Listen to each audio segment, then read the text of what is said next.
It's this picture.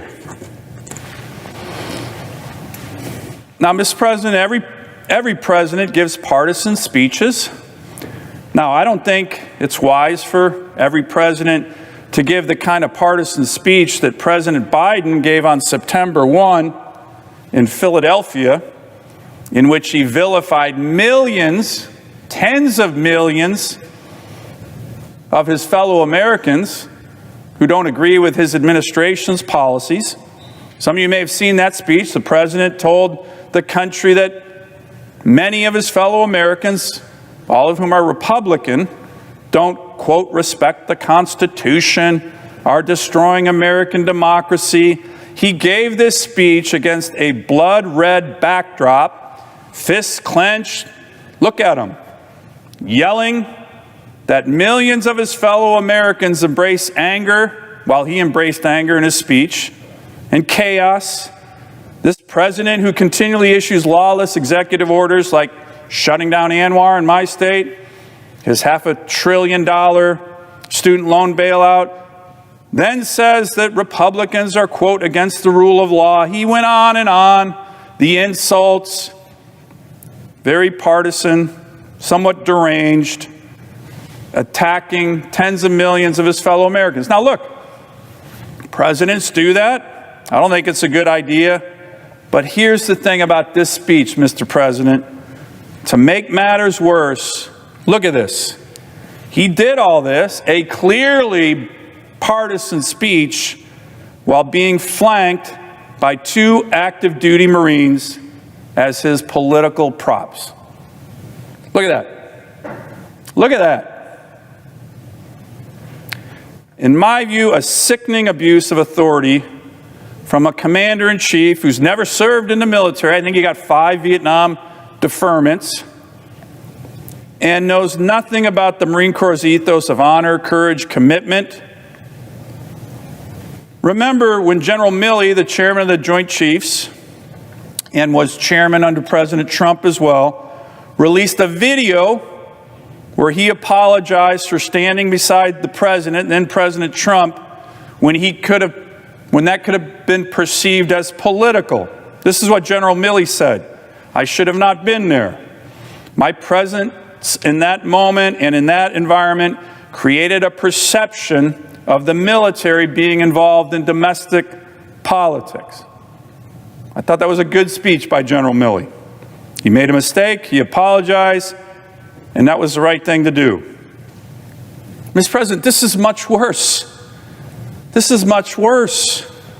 These Marines, unlike General Milley, they're being ordered to stand next to the President of the United States while he rants against millions of his own fellow Americans. And the President certainly didn't apologize for this speech.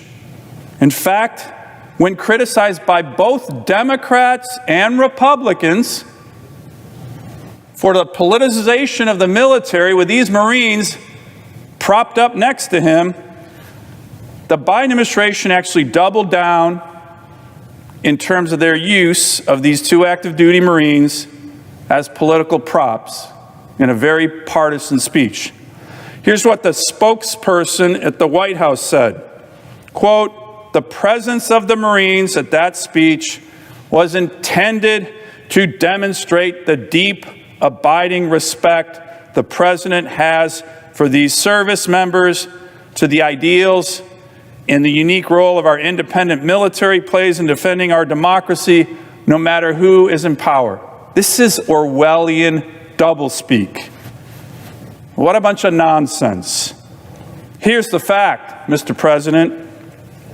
The presence of these Marines was meant to politicize the President's speech and politically benefit from the honor and respect the few and the proud have earned in the hearts of Americans over decades, over millennium.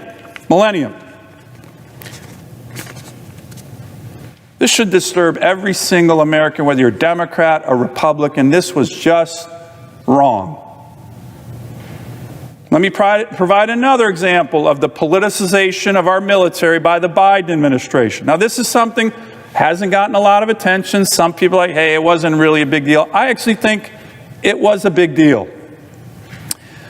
We have some of the best service academies in the world. They are the best in the world. The U.S. Naval Academy, West Point, Air Force Academy, Coast Guard Academy. Each of our military service academy has board members, some of whom are appointed by the President of the United States for 3-year terms. Now, I am honored to serve on the U.S. Naval Academy Board. I was appointed as a member of the Armed Services Committee. Here's the tradition in our country that every single president has abided by. When they come into office, they let the board members finish out their terms. So, for example, when President Trump was elected, the Obama administration officials, who were President Obama's appointees, finished out their terms on the Naval Academy Board, the West Point Board, the Air Force Academy Board. That's what we do. The point is not to politicize the service academies. That has always been the tradition. Every single president, except for Joe Biden. When President Biden came into office, he looked at West Point, Annapolis, the Air Force Academy, and somebody said to him, you know what, Mr. President, let's fire all the Trump appointees. Let's fire them right now. All 18 of them. To clearly politicize the service academies of America. So that's what they did. Something that had never been done before by any president in the history of the country. And they did it regardless of qualifications of the current members serving on these boards. Let me give you some examples. Retired Army Lieutenant General H.R. McMaster was fired off the West Point board. Ironically, the same day he was fired by President Biden's White House, he was honored by the West Point Association of Graduates as the Distinguished Graduate of the Year of West Point. So one president fires him, and West Point gives him a great honor. General Jack Keane, a former Vice Chief of Staff of the Army, fired from the West Point Board. Retired Army Colonel Douglas McGregor, an Afghanistan war veteran, clinical psychologist Megan Mobbs, a Bronze Star recipient, and businessman David Urban, a retired Army Lieutenant General Guy Swan. 18 qualified people, all fired.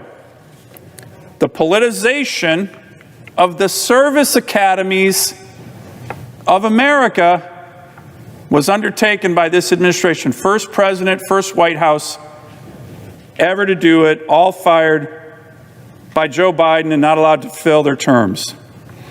And of course, Mr. President, the Biden administration loves to use our military to push other agendas that have nothing to do with lethality and winning our nation's wars.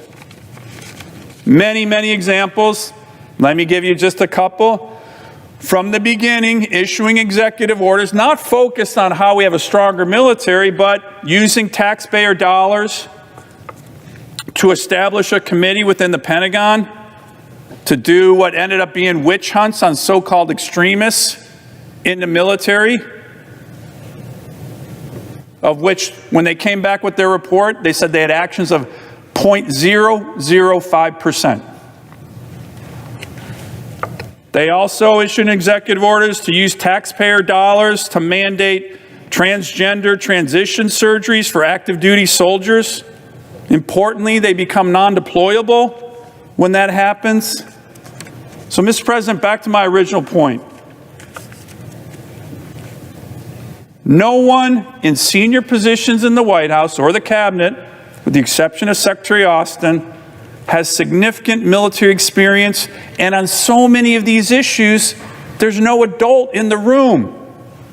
Think about these White House conversations where they're talking about, hey, let's cut the Let's cut the defense budget and we'll grow the EPA by 25%. Oh, that's a great idea, Mr. President. Let's make sure we give a partisan speech at Independence Hall, and oh yeah, let's grab a couple active duty Marines to stand right next to the president as his props. That's a great idea, Mr. President. Let's come in and politicize the service academies and fire all the Trump administration appointees, even American heroes like H.R. McMaster, General Keane, despite the fact that no president had ever done that before. Great idea, Mr. President. This is really problematic, what we're seeing right now. And that lack of prioritization extends here in the U.S. Senate, unfortunately, as it relates to our military. As we know with regard to defense budget cuts, in the 2020 NDAA, we had a debate right here on the Senate floor where my colleague, the junior senator from Vermont, proposed an amendment to dramatically cut our military, almost by 15%, across the board cuts.